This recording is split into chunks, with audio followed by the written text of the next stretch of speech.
Hello and welcome to Called Bank Sports.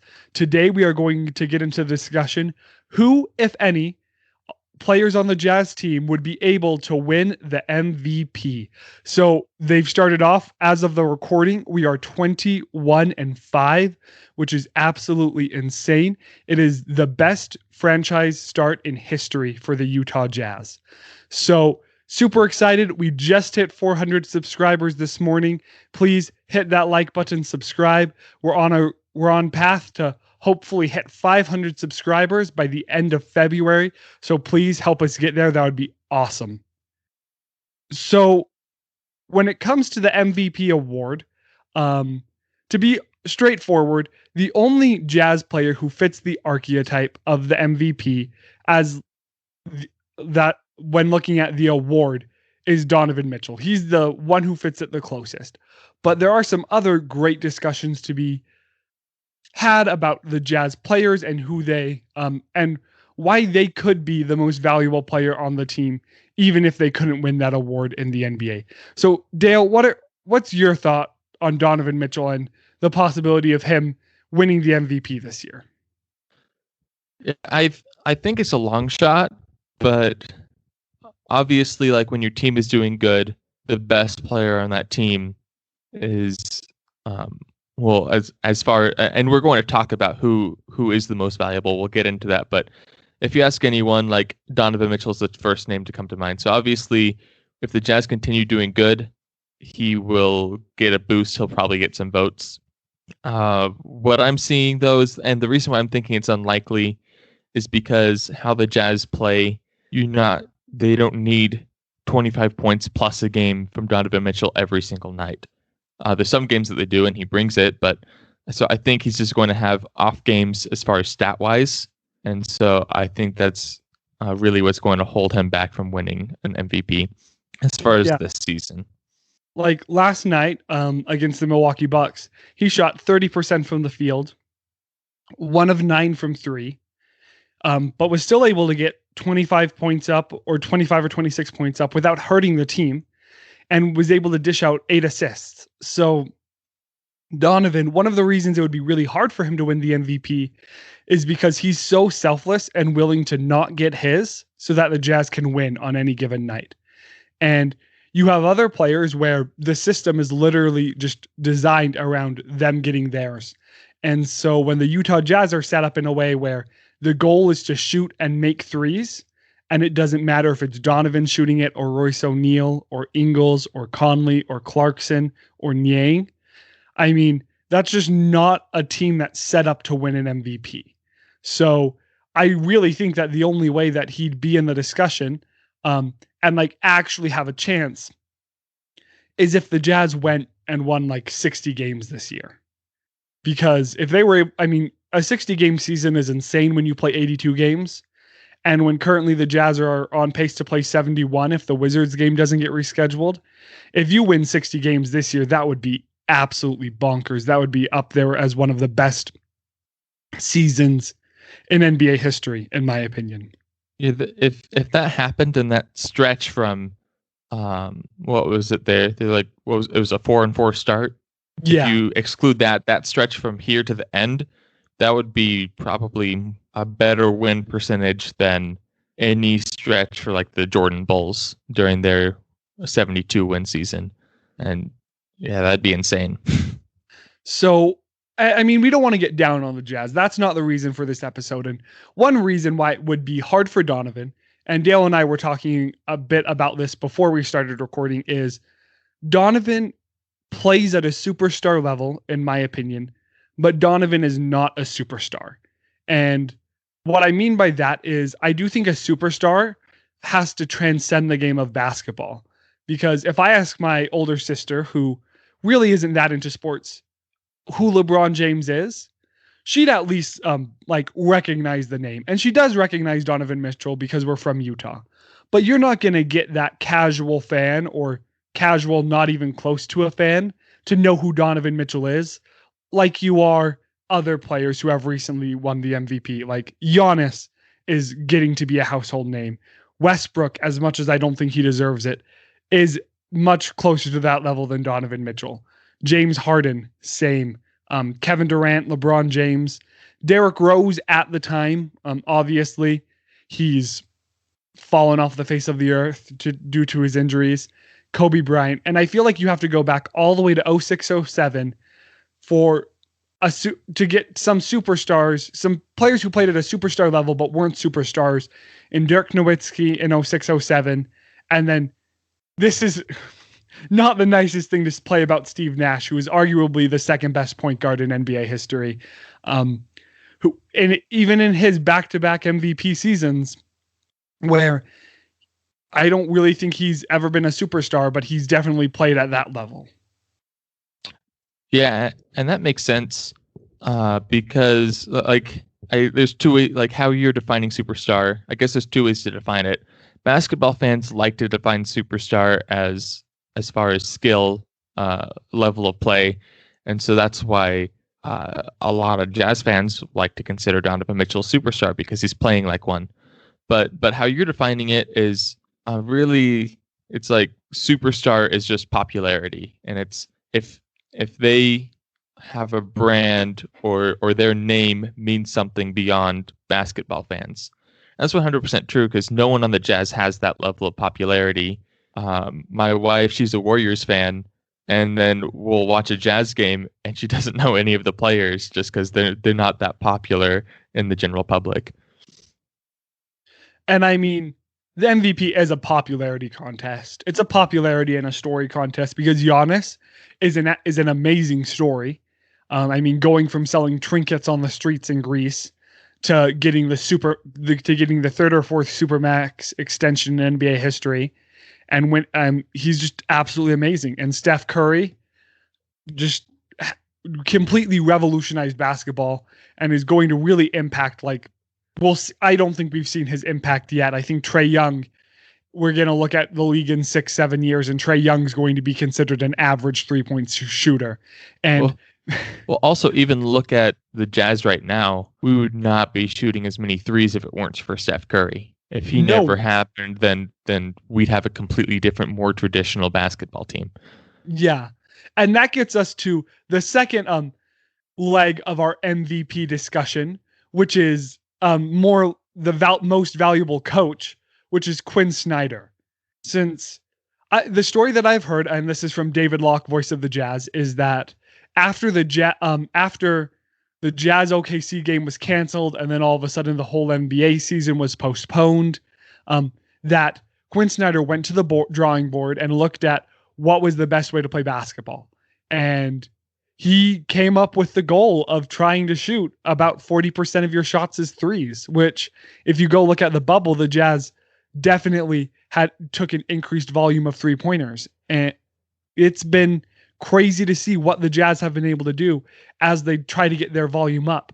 If they stick with it, I believe last night hurt this average a bit, but they're averaging 16 or 17 threes a game. If they keep that up, that would blow the 2018 Golden State Warriors out of the water with the most threes made per game. They'd end up with beating them by like 4 or 5 3-pointers, which, yeah, there's some stuff. And last night what the Bucks did is in the second half, they said, we're not going to let the Jazz shoot threes. And so the Jazz weren't shooting threes, but then Gobert went and torched them on the inside. So while that number is going to come back down to earth, not because the Jazz can't shoot it that well, but because teams are going to try to stop them. I mean, what Quin has done, he's been an amazing coach ever since he got here. But man, the way he's revolutionizing the way the Jazz shoot the 3-ball is absolutely bonkers. Yeah, and we've like sung praises to Quin oftentimes on this channel, and it's just because I don't know if it was last week or 2 weeks ago, but we were just talking about how awesome the culture is with the Jazz, and obviously you need players who buy into that culture, but it's really the coach, and I think in this case it is the coach who really creates that, and so that's awesome for the Jazz. I don't know. I could keep talking about Quin. When he was hired, I thought he was an awesome hire, and obviously the Jazz have had up and down years, but they've always been good with him. So, and it's cool to see him trying something new because a lot of people would view him as more of a traditional coach. So yeah, I think he's a huge part of the Jazz success this year. Yeah, without him, I mean, I don't know where the Jazz would be. Obviously, Jerry Salone is one of the best coaches of all time, and Ty Corbin was never put in a position to succeed. But that hire and just being able to watch this era has been something just so special as a Jazz fan. So I'm super excited to see where he goes. But so here's my question. So obviously there can be the most valuable player in the league.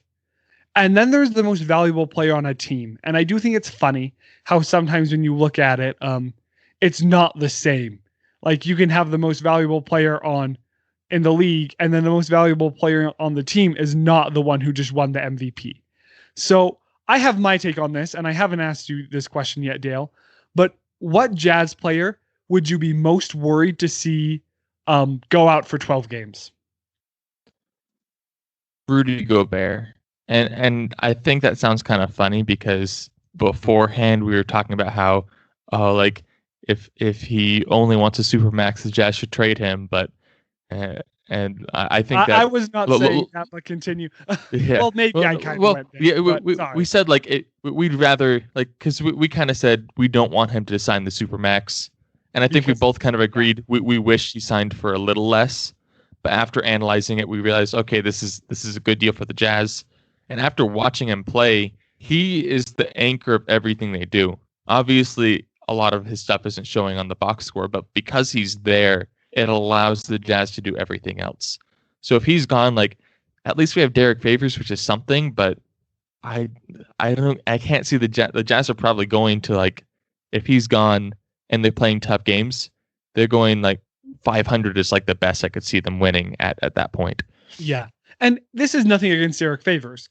If Derek Favors had to start in place of Gobert for a few games, I know that would hurt the Jazz, and since you can't just replace Rudy Gobert, but Derek Favors would do quite well. My concern would be the 12 to 14 minutes that Favors couldn't be on the court, especially with Doak spraining his ankle in the G League this week. So I just would be really concerned about who would back up Favors. But Jordan Clarkson has the heart to do it, and his defense has improved. I'm not sure if he has the defensive ability to do that, but I totally agree. The Jazz, the way they play defense is to, just sell out on the three and funnel people to Gobert, and that works. The way they play offense is to get run a pick and roll, get into the paint, let the defender either sell out on Gobert and then you get a layup, or let the defender sell out on you and you dish it to Gobert. And they typically always sell out on Gobert, which is why Gobert is averaging so few points, because they're more confident in you in the ball handler missing a shot than they are in Gobert missing a shot, or it gets kicked. And that's what Gobert does so well, is he pulls everyone inward, and then all of a sudden, wide open corner three. Even if that shot's not wide open, they pass it straight up to above the break, and you have another wide open shot. So Gobert's ability to pass out of the pick and roll and just distribute, even when they're not going on the box score as assist, is what gives the Jazz offense the potency that it has. Yeah, and it is something that you really need to dig deep into the film to appreciate what Gobert does for the team, because just watching the game, I feel like even just watching the game once through, even if you're paying close attention, it's tough to catch every little thing that Gobert does to anchor the team. And obviously, this isn't to like put anyone else on the team down, because everyone else on the team is doing their part. Obviously, they're hitting the shots, they're making good passes, they're starting to play really good perimeter defense as well, even players who you traditionally don't see as defenders. Like I feel like Jordan Clarkson is an improved defender this year. Obviously, he's not like a lockdown, but it is true. If Gobert's gone, they're kind of like a 7-8 seed at their best, I feel like. Even with how good Mitchell is and everyone else on the team. And the thing is, we have data points, not this season for Gobert being gone, but we have data points for losing a wing. We have data points for Joe Ingles not being in a few games, for Mike Conley not being in a few games, and for Donovan not playing in 2 games. And we've seen that the Jazz are able to win when they lose one of those vital pieces just because they have more depth at that position. So it's really just like what we've seen is that defensively, when Gobert's not on the court, it hurts. And we've seen that the Jazz can lose a wing player and still win games and play at a high level of basketball. Yeah, and it makes sense because what we've been seeing in the box score as well is sometimes Conley's the one who scores 20 plus. Sometimes like Bogdanovich is, sometimes Ingles is, Clarkson almost always is. Yeah. And so there's always someone who can fill in that role, and it's not like in a game against a team like the Celtics or the Lakers, you want Donovan Mitchell there. Like if he's gone, I feel like it's a tough win. But against a lot of the other teams, any of those players can step up and kind of fill in his scoring if needed. But yeah, like you said, no, like even if it's the player has the heart and the ability, no one has the size to do what Gobert can do. So definitely, yeah, I agree 100%. And so Gobert is definitely the most valuable player, like just on the roster from that perspective. Now, if I were to have to give an MVP to the season, I know who I'd give it to so far, but I'll be interested to hear kind of, Dale, like who would you choose as an MVP of the season up to this point? As far as like the most valuable player on the Jazz, just for the NBA. Not for the Jazz. Like they've found another level this year. So like, who's the most valuable player to them finding that new level? Oh, okay. I'd say, I don't know. I feel like a lot of players kind of fit into it. I'm debating between Clarkson and Conley, but I feel like we saw what Clarkson was doing last year, and Conley, like he made the biggest difference in that regard. So I would say Conley for that. Agreed. I think that he's been insane. I was trying to find some plus minus stats because, and I'll quote the article. There's a Deseret News article talking about the All-Star game by Sarah Todd, and the stat that she quote, and I believe she published this article Thursday, is that Mike Conley has the best plus minus in the NBA. I couldn't find that stat specifically, but that's insane. Just the fact that when Mike Conley is, and I believe the stat is when Mike Conley's on the floor, he gives this much positive points to the Jazz. And when he's off the floor, there's this many negative points. And the fact that he has that highest stat in the NBA just shows how much his game has been able to change as he's got more used to being in Utah and to Quin Snyder's system. Because last season was rough, and there are multiple reasons why. But seeing him be able to come to his own this year and be honestly the second option, I feel like, on offense for the Jazz is something that's just crazy. And while Clarkson has definitely had an amazing sixth man season, and he's definitely, a very valuable player for the Jazz, I would say that the sixth man award is the most valuable player off the bench. So at the very minimum, I believe the Jazz are going to win this. The awards that the Jazz are going to win are Jordan Clarkson, Sixth Man of the Year, Most Valuable Player off the bench, Quin Snyder, Coach of the Year, which is Most Valuable Coach, and I have a really hard time seeing Rudy not win Most Valuable Defensive Player of the Year, or DPOY. So I just really have a hard time. Like the Jazz have just played so amazingly that if they don't win those awards, I'll be shocked. So what you're saying is that the Jazz are the most valuable team, right? No. Forbes did their list again, and the Knicks are still worth like $5 billion because the worst team, they've had a better season, but blows my mind how money works in this league. But I do think that the Jazz honestly have the most special team in the NBA right now.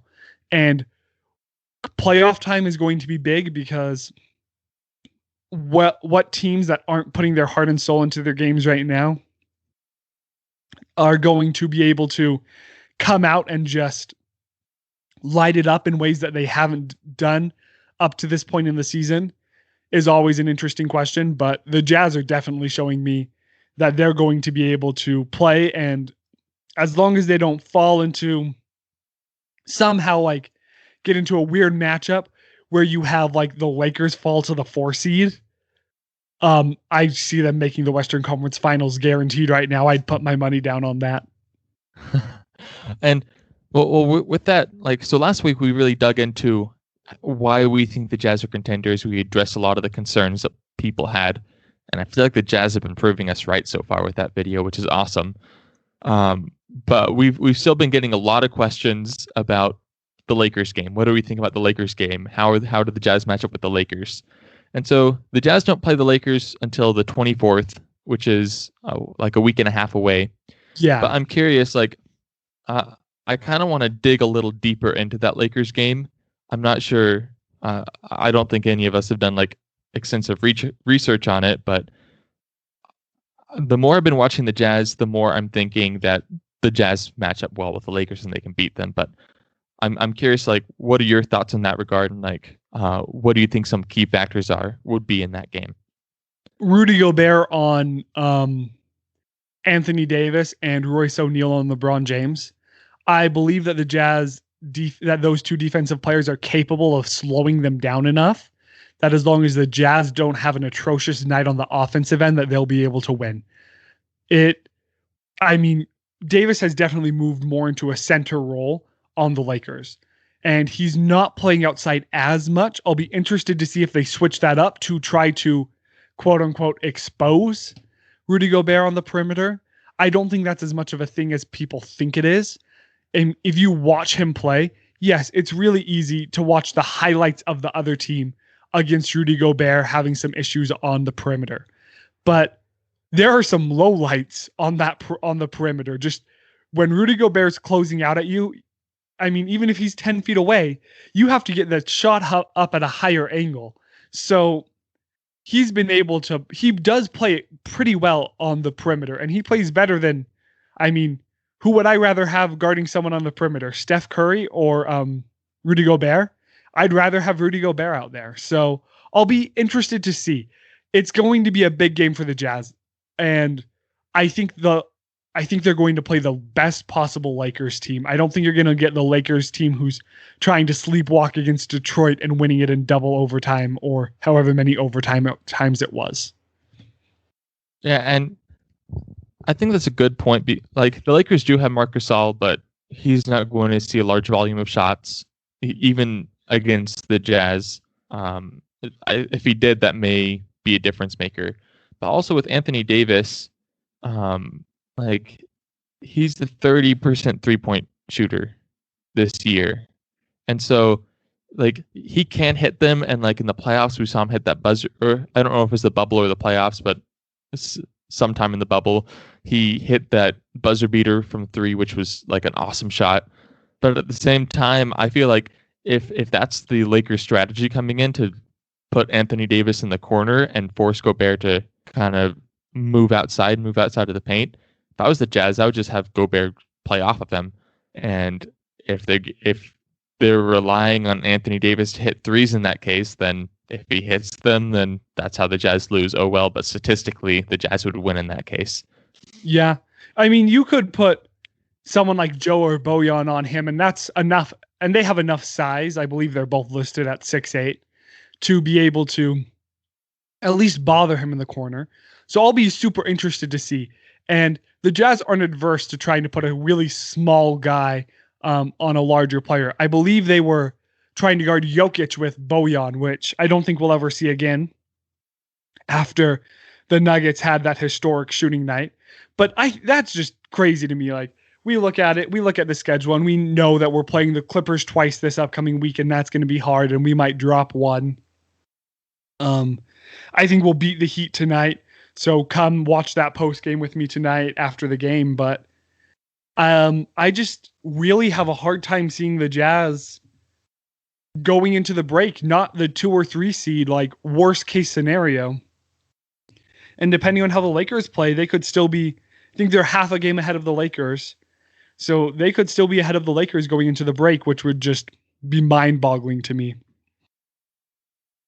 Yeah, I feel like this season started to like pan out and be really exciting. I felt like it started off and everyone was rusty and like there was just no good teams out there, because at first we were like, oh dang, like the Jazz are awful, like what are they doing? And then you look at the standings and you're like, oh, everyone's awful right now.